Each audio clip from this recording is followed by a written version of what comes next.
नमस्कार दोस्तों, मैं धर्मेंद्र वर्मा मेरा घर मेरा स्कूल में आपका बहुत बहुत स्वागत करता हूं। आज हम बात करेंगे प्रश्न बैंक में सोशल साइंस के चैप्टर 4 की मानचित्र पठन एवं अंकन के बारे में। जितने भी वस्तुनिष्ठ प्रश्न हैं सभी वस्तुनिष्ठ प्रश्नों के बारे में आपको जानकारी देंगे। टोटल 25 प्रश्न हैं, 25 प्रश्नों के बारे में आपको जानकारी देंगे, तो आपको स्किप नहीं करना है, वीडियो को पूरा देखना है और अंत में हमें बताना है कि जो आज का वीडियो है वो आपको कैसा लगा। तो चलिए शुरू करते हैं। आज का पहला प्रश्न है, भारत में मौसम विभाग की स्थापना हुई। भारत में जो मौसम विभाग है उसकी स्थापना कब हुई? यहाँ पर 4 विकल्प हैं, डायरेक्टली आंसर बताऊंगा। तो ये हुई थी 1864 में। याद रखिएगा, भारत में मौसम विभाग की जो स्थापना हुई थी वो 1864 ईस्वी में बंगाल की एशियाटिक सोसाइटी के सुझाव पर हुई थी। याद रखिएगा, जो सोसाइटी का नाम मैंने आपको बताया, आगे पूछा जाएगा। एशियाटिक सोसाइटी के सुझाव पर हुई थी। भारत में मौसम विभाग की स्थापना कब हुई थी? 1864 में। चलिए दूसरा प्रश्न है, भारत में मौसम मानचित्रों का प्रकाशन हुआ था। यहाँ पर देखिए, प्रश्नों को आपको ध्यान से पढ़ना है, उसके बाद आंसर देना है। भारत में मौसम मानचित्रों का प्रकाशन के बारे में पूछा गया है, तो यहाँ पर हमारा राइट आंसर होगा 1875। 1875 में भारत में मौसम मानचित्र का प्रकाशन हुआ। चलिए, भारत में मौसम मानचित्रों का प्रकाशन होता है। यहाँ पर देखिए, हमने अभी जाना कि भारत में मानचित्रों का प्रकाशन कब हुआ, तो ये 1875 में हुआ था। अब यहाँ पर आपको बताना है कि कहाँ पर होता है या फिर कहाँ से होता है, कोलकाता से, दिल्ली से, पुणे से या फिर हैदराबाद से। तो भारत में जो मौसम मानचित्रों का जो प्रकाशन होता है वो पुणे से होता है। कहाँ से होता है? पुणे से। चलिए, भारत में मौसम विभाग विभाजित होते हैं। यहाँ पर देखिए, जो भारत में मौसम विभाग है वो कितने क्षेत्रों में विभाजित होते हैं? इंपॉर्टेंट है, एग्जाम में आ सकता है। 6 क्षेत्रों में, 4 में, 5 में या फिर 8 में। तो याद रखिएगा, भारत में मौसम विभाग 5 क्षेत्रों में विभाजित होते हैं। तो राइट आंसर हमारा यहाँ पर तीसरा वाला होगा। चलिए, 5वां प्रश्न है, अंतर्राष्ट्रीय मौसम संकेत को कब और कहाँ मान्यता प्रदान की गई? यहाँ पर देखिए, 2 प्रश्न एक साथ पूछे गए हैं। अंतर्राष्ट्रीय मौसम संकेत को कब और कहाँ मान्यता प्रदान की गई है? तो यहाँ पर राइट आंसर होगा ये 1935 में की गई थी। कहाँ पर? वारसा। और वारसा कहाँ पर आता है? ये इटली में आता है। याद रखिएगा, इंपॉर्टेंट है। 1935 में वारसा, इटली में इसको मान्यता प्रदान की गई थी। तो तीसरा वाला विकल्प हमारा सही होगा। छठा प्रश्न, 6 पश्चिमी तट पर, छठा प्रश्न है, पश्चिमी तट पर वायु वेग है। यहाँ पर देखिए, पश्चिमी तट पर आपको वायु वेग बताना है। कितना होगा? 5 नॉट होगा, 7 नॉट होगा, 10 नॉट होगा या फिर 15 नॉट के लगभग होगा। वैसे तो जो सामान्यतः वायु वेग होता है वो 5 नॉट होता है, लेकिन पश्चिमी तट के बारे में पूछा है तो राइट आंसर हमारा 10 नॉट के लगभग होगा। राइट आंसर हमारा यहाँ पर तीसरा वाला होगा। चलिए, 7वां प्रश्न है। यहाँ पर देखिए, रिक्तस्थान है, इसका आंसर आपको देना है, रिक्तस्थान के तौर पर देना है। 7वां प्रश्न है हमारा, अंतर्राष्ट्रीय मौसम संकेतों को 1935 में मौसम विज्ञान संघ द्वारा रिक्तस्थान में मान्यता दी गई। हाल ही में दोस्तों मैंने एक क्वेश्चन आपको बताया था कि अंतर्राष्ट्रीय मौसम संकेतों को कब और कहाँ मान्यता दी गई। यदि आपने उसको ध्यान से सुना होगा, ध्यान से समझा होगा, तो राइट आंसर आप यहाँ पर बता सकते हैं, वारसा, इटली। यहाँ पर क्या आंसर आएगा? वारसा, इटली आपका राइट आंसर होगा। अंतर्राष्ट्रीय मौसम संकेतों को 1935 में मौसम विज्ञान संघ द्वारा वारसा, इटली में मान्यता दी गई। 8वां प्रश्न, ब्यूफोर्ड रिक्तस्थान की जलसेना से संबंधित है। तो जो ब्यूफोर्ड है दोस्तों, ये ब्रिटिश जलसेना से संबंधित है। ब्यूफोर्ड 1805 में ब्रिटिश जलसेना अध्यक्ष रह चुके हैं और इन्होंने वायुवेग मापने का नियोजन किया था। याद रखिएगा, जो ब्यूफोर्ड है ये 1805 में ब्रिटिश जलसेना अध्यक्ष रह चुके हैं और इन्होंने वायुवेग मापने का नियोजन किया था, इसीलिए ये ब्रिटिश की जलसेना से संबंधित है। याद रखिएगा, यहाँ पर क्या आएगा? रिक्तस्थान की जगह पर ब्रिटिश आएगा। चलिए, 9वां प्रश्न, अभी मैंने क्यों बताया आपको इसके बारे में, यहाँ पर आप देख सकते हैं। 9वां प्रश्न में वायुवेग मापने का नियोजन सर्वप्रथम रिक्तस्थान किया गया था। यहाँ पर पूछा गया है कब किया गया था। मैंने इसके पहले वाले प्रश्न में आपको बताया था कि वायुवेग मापने का जो नियोजन किया गया था किसके द्वारा किया गया था और कब किया गया था। यदि ध्यान सुना होगा तो आपको याद रहा होगा 1805 मैंने अभी बताया था आपको कि वायुवेग मापने का नियोजन सर्वप्रथम 1805 में किया गया था। किसके द्वारा किया गया था? व्यूफोर्ड के द्वारा किया गया था। याद रखिएगा, काफ़ी इंपॉर्टेंट है। तो यहाँ पर 10वां प्रश्न है हमारा, मौसम मानचित्र में वायुदाब रिक्तस्थान में दर्शाई जाती है, किस में दर्शाई जाती है, ये भी इंपॉर्टेंट है, वेरी वेरी इंपॉर्टेंट है। तो याद रखिएगा, जो मौसम मानचित्र में वायुदाब रिक्तस्थान में दर्शाई जाती है, ये मिलीबार में दर्शाई जाती है, किसमें, मिलीबार में। याद रखिएगा, इंपॉर्टेंट प्रश्न है ये।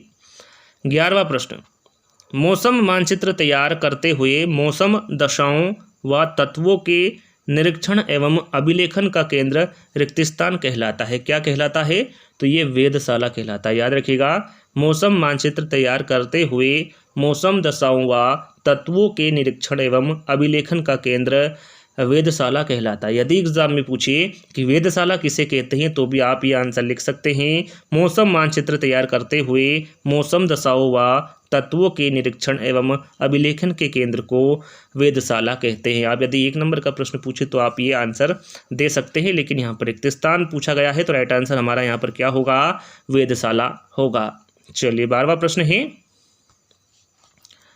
भारत के दक्षिण में कौन सा महासागर, यहाँ पर देखिए दक्षिण में पूछा गया है, तो याद रखिएगा भारत के दक्षिण में हिंद महासागर है। यहाँ पर रिक्तस्थान की जगह क्या आएगा, हिंद महासागर होगा। चलिए 13वां प्रश्न, यहाँ पर देखिए आपको सत्य और असत्य को पहचानना है कि ये सही है या नहीं।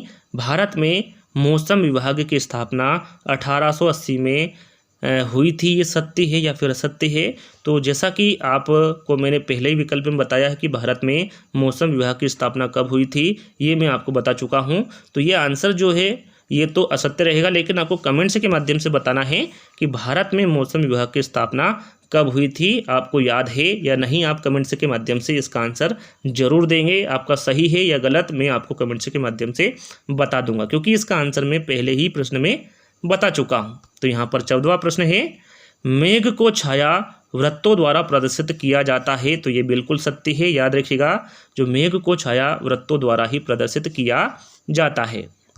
चलिए 15वां प्रश्न है, मौसम मानचित्र में वायुदाब मिलीबार में दर्शाया जाता है, तो इसके बारे में आपको बता चुका हूँ कि मौसम मानचित्रों में जो वायुदाब है वो रिक्तस्थान में दर्शाया जाता है। तो मैंने वहाँ पर आपको बताया था कि ये मिलीबार में दर्शाया जाता है। 16वां प्रश्न, वायुवेग नापने की इकाई 1 नॉट 1.85 किलोमीटर के बराबर होती है, बिल्कुल सही। देखिए याद रखिएगा, इंपॉर्टेंट है, पूछा जाता है कि 1 नॉट किसके बराबर होता है, तो ये 1.85 किलोमीटर के बराबर होता है।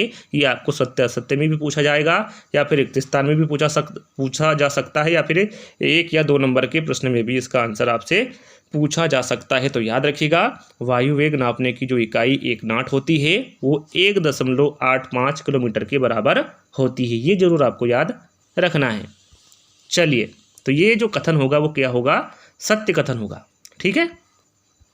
अगला, और यहाँ पर जैसा कि मैं 15 प्रश्न आपको बता चुका हूँ, ये भी सत्य है और ये भी सत्य ही कथन है, और जो 14वां प्रश्न है ये भी सत्य है, और जो 13वां प्रश्न होगा वो असत्य होगा। यदि आप नहीं समझ पाए तो मैं फिर से बता देता हूँ, ये असत्य होगा, ये सत्य होगा, ये सत्य होगा, और 16वां प्रश्न भी हमारा सत्य ही कथन होगा।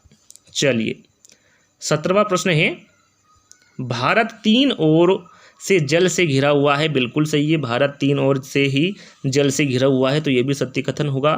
भारत में मौसम मानचित्रों का प्रकाशन पुणे से होता है, तो देखिए इसके बारे में भी आपको बता चुका हूँ, तो ये भी बिल्कुल सत्य है। भारत में मौसम मानचित्रों का जो प्रकाशन है वो पुणे से ही होता है, तो ये भी सत्य कथन होगा। चलिए, भारत में मौसम विभाग की स्थापना किस सोसाइटी के सुझाव पर हुई थी, यहाँ पर आपको आंसर लिखना है। तो यहाँ पर आपको मैं बता चुका हूँ शुरू में ही कि भारत में जो मौसम विभाग की स्थापना हुई थी वो सोसाइटी का नाम क्या है, एशियाटिक सोसाइटी। जैसा कि मैं आपको बता चुका हूँ, मैंने आपको बताया था कि आपको ध्यान में रखना है, क्योंकि इस प्रकार के प्रश्न आगे पूछे जाएंगे, तो ध्यान रखिएगा। भारत में मौसम विभाग की जो स्थापना की गई थी वो एशियाटिक सोसाइटी के सुझाव पर की गई थी। 20वां प्रश्न, मौसम विभाग का प्रधान कार्यालय कहाँ है। जैसा कि मैं आपको बता चुका हूँ कि मौसम विभाग को 5 क्षेत्रों में विभाजित किया है, लेकिन जो प्रधान कार्यालय है वो कहाँ है, तो याद रखिएगा वो दिल्ली में है। कहाँ पर है, दिल्ली में है मौसम विभाग का प्रधान कार्यालय। तो ये सभी प्रश्नों को आपको अपनी कॉपी में नोट डाउन करते चलिएगा और जब आपकी इच्छा हो, जब आपको पढ़ने की इच्छा हो तो एक बार जरूर इनका रिवीजन कर लीजिएगा ताकि ये अच्छे से याद आपको हो जाए। तो यहाँ पर 21वां प्रश्न है, भारतीय मानचित्र में किस ऊंचाई के मेघ दिखाए जाते हैं। यहाँ पर देखिए भारतीय मानचित्र में किस ऊंचाई के मेघ दिखाए जाते हैं। तो ये निम्न व मध्यम वर्ग के जो मेघ होते हैं वो दिखाई देते हैं। याद रखिएगा, भारतीय मानचित्र में निम्न व मध्यम ऊंचाई के मेघ दिखाई देते हैं। यहाँ पर निम्न व मध्यम हमारा राइट आंसर होगा। चलिए 22वां प्रश्न, वायु वेग नापने की इकाई क्या है। मैं आपको बता चुका हूँ, थोड़ी देर पहले ही बताया था कि वो नाट है और नाट 1.85 किलोमीटर के बराबर होता है। ये याद आपको रखना है, काफ़ी इंपॉर्टेंट है, इसको आप वेरी वेरी इंपॉर्टेंट प्रश्न समझिए, ये एग्जाम में पूछा ही जाएगा। तो यहाँ पर राइट आंसर क्या होगा आपका, वायु वेग नापने की इकाई नॉट कहलाती है या फिर नॉट है। ठीक है। 23वां प्रश्न, वायु के आकस्मिक प्रचंड झोंके जो स्वतः कुछ समय बाद समाप्त हो जाते हैं उन्हें क्या कहते हैं। देखिए ये आपको प्रश्न पूछा जा सकता है, काफ़ी इंपॉर्टेंट है, तो उसे झंझा कहते हैं। क्या कहते हैं, झंझा। मैं आपको अंत में 25वें प्रश्न में एक फोटो दिखाऊंगा, एक इमेज दिखाऊंगा, उसके माध्यम से आप समझ जाएंगे कि झंझा किसे कहते हैं और ये कितने, इसका जो वेग होता है वो कितना होता है, ये सब आप उस इमेज के माध्यम से समझ पाएंगे 25वें प्रश्न में। तो यहाँ पर आपका राइट आंसर क्या होगा, झंझा। वायु के आकस्मिक प्रचंड झोंके जो स्वतः कुछ समय बाद समाप्त हो जाते हैं उसे झंझा कहते हैं। क्या कहते हैं, इस प्रकार से आप लिख सकते हैं, झंझा। क्या कहेंगे इसको, झंझा कहते हैं। चलिए, भारत में भूकंप मापी केंद्र कितने। यहाँ पर देखिए भूकंप मापी केंद्र पूछे गए हैं, तो आपका राइट आंसर क्या होगा, 22। कितने होते हैं, 22। यदि भूकंप मापी केंद्र पूछे तो 22 होते हैं और वेधशालाएँ पूछे तो वो 1142 होती हैं और वर्षा मापी पूछे तो वो 2500 होती है। याद रखिएगा, यदि तीनों प्रकार के प्रश्न पूछे तो आपको यहाँ पर गलत करके नहीं आना है। भारत में भूकंप मापी केंद्र 22 हैं, वेधशालाएँ 1142 है और जो वर्षा मापी केंद्र हैं वो 2500 हैं।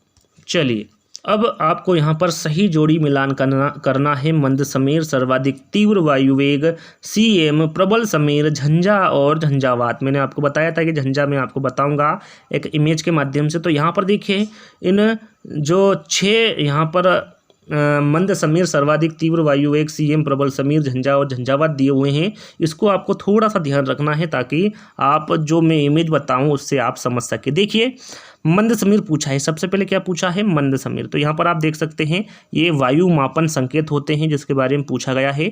तो मंद समीर और व्यूफोर्ड संख्या मैंने आपको बता चुका हूँ, ये वायु वेग मापने का नियोजन होता है जो कि 2 नंबर पे है मंद समीर। इसका संकेत किस प्रकार का होता है, ये इस प्रकार का इसका संकेत होता है। और वेग, जैसा कि यहाँ पर आप देख सकते हैं पूछा गया है कि सर्वाधिक तीव्र वायु वेग किस में होता है, तो ये होता है प्रभंजन में। इसके बारे में भी हम बात करेंगे। तो ये जो वायु वेग है दोस्तों, ये कितना होता है मंद समीर में, 4 से 7 होता है। याद रखिएगा, ये एग्जाम में पूछा जाता है। जैसा कि यहाँ पर आप देख सकते हैं, मैं आपको बता दूं, जैसा कि पूछा गया है 64 से 75, 39 से 46, 25 से 31, 4 से 7, ये सब क्या है, ये वायु वेग है। और जो मैं आपको समझाना चाह रहा हूँ ये इसी के बारे में समझाना चाह रहा हूँ कि जो मंद समीर का वायु वेग होगा वो कितना होगा, 4 से 7 होगा। यहाँ पर 4 से 7 लिखा हुआ है, कितना होगा, 4 से 7 होगा।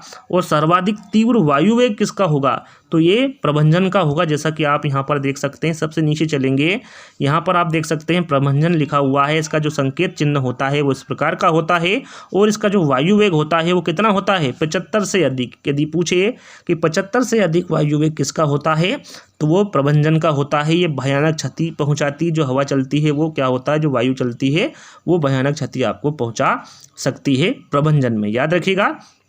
एक और पूछा गया यहाँ पर देखिए, उसके बाद में CM, इसके बारे में थोड़ी देर बाद बताऊंगा।